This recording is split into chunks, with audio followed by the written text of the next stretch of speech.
Hello to everyone and thank you very much for your questions. I am answering Elena Bocharova's question. Elena asked me to share about grievances, and when I asked a more clarifying question, yes, what exactly did she mean? As for grievances, Elena wrote that it probably has to do with childhood. That is, she seems to understand that people do not want to offend her and do not want to humiliate or insult her, but she still has a grievance, and perhaps it comes from childhood. Of course, yes, that is exactly it. But, friends, please note that this clue, that it comes from childhood, and like this trauma or psychological trauma, it will only worsen the situation of the victim, or the situation of the sufferer. You suffer about this, yes, because you are offended, it is unpleasant for you. But if you start picking at this wound, like when I was bullied in childhood, it's probably here, yes, it's from there, but you can't do anything about what was already there. Just understand it. That is, just, well, realize the scale of the tragedy and at the same time the scale of the comedy. You won't do anything if you constantly pick at this wound, climb there into childhood, remember these grievances,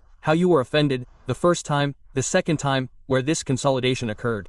It will only get worse, you understand? Therefore, the way out here is to admit it, to admit what was, to admit yourself, to admit this story that was, and that's it, there is no way to change it, and to accept it. Well, it's easy to say, to accept, yes, but just look, I'll tell you something very simple now, and you will simply have nowhere to go. You have nowhere to go anyway, understand? There is nowhere to go. Here is what was, it was, everything, here is what is, it already is, and here it is all woven, and here it is, you are what you are, from what was, is and will be, and it is always here in the moment, everything. Here in this moment you can be aware, present, but you cannot be in the past. Well, only as in thoughts, and thoughts are where about the past. More precisely, the past is thoughts. You can only be, well, in thoughts, and thoughts about the past where, again, now. Therefore, there is no way out. Well, like, how can I do it so as not to be offended? To admit it, to admit that there is resentment, that there is this feeling, yes, which comes from the thought that I am separate, I am unique and I am not understood and treated unfairly. Like, people do this consciously and deliberately, purposefully.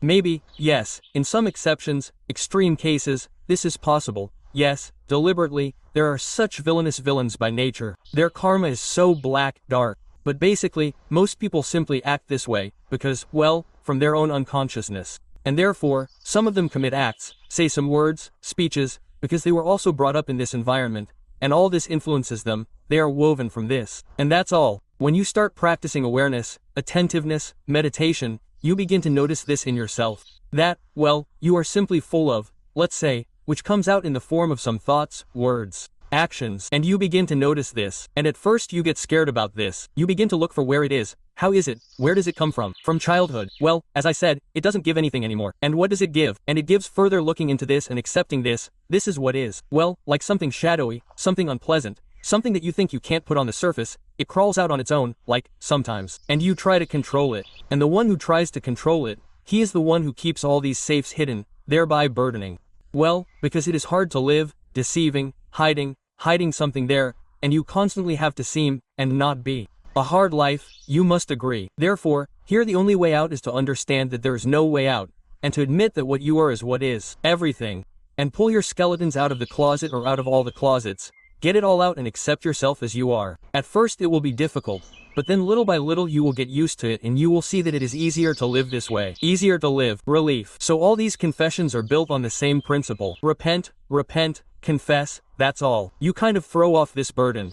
You admit to yourself that, well, you're such an, there is something. But if you hide it, then it will repeat itself again, because this space, this Jungian shadow, yes, the shadow that you hide, it will always come out. It will press, support, create pressure, conflict. Here is a division here in one single whole consciousness. There will be a division that is imaginary, illusory, non-existent in reality.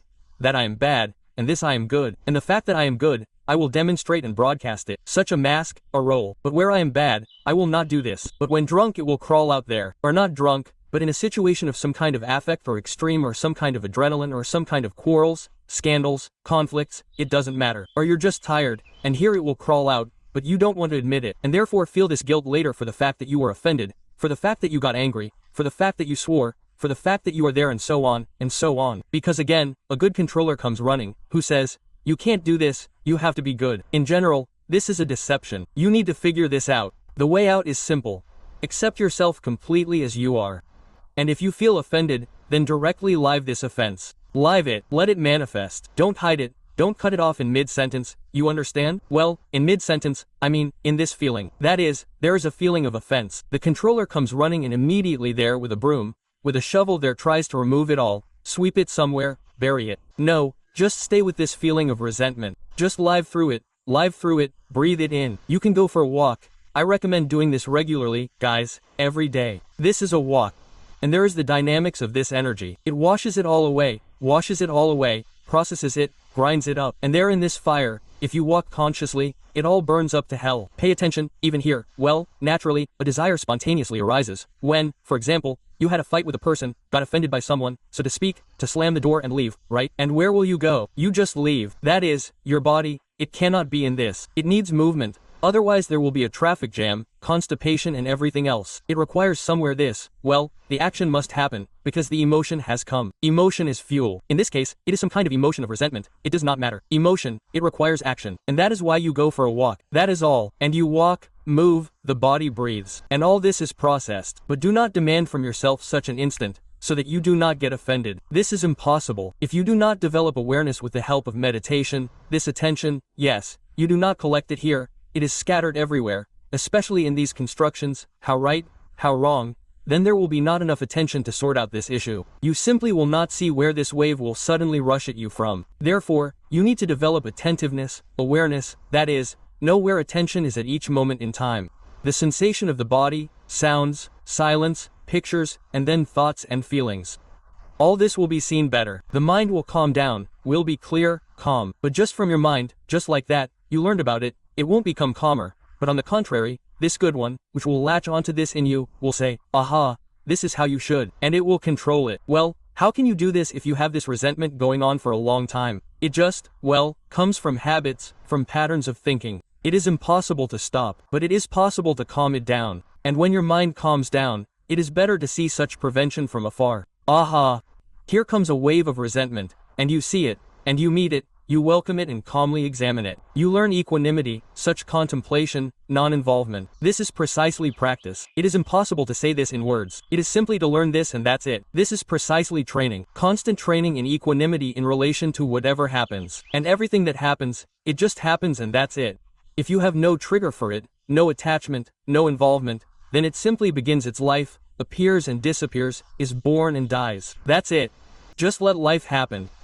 This me, who, damn it, knows how to do it right, how it should be, how it shouldn't be, damn it, what's bad, what's good, is simply eliminated. If resentment arises, it simply arises as resentment, and you don't drive it away, but allow this feeling to simply live calmly, as if at a distance, as if in space. And you slowly remember yourself as that space, pure consciousness, a single, undivided consciousness, in which there is absolutely everything. And there are no separate, me, you, another, someone offending someone. You simply see that this simply happens one way or another and that everyone is enlightened, but to varying degrees, let's say. But everyone is not enlightened. Why? Because they are observed in the light, visible, heard, felt as forms. Because if there were no light, well, then it would be impossible to detect them. And if they are detected, people are seen, but by virtue, so to speak, of how enlightened or darkened they are, the proportions, the balance are conscious. Therefore, if you are aware of yourself as light, then you are light. If you are attached to some form,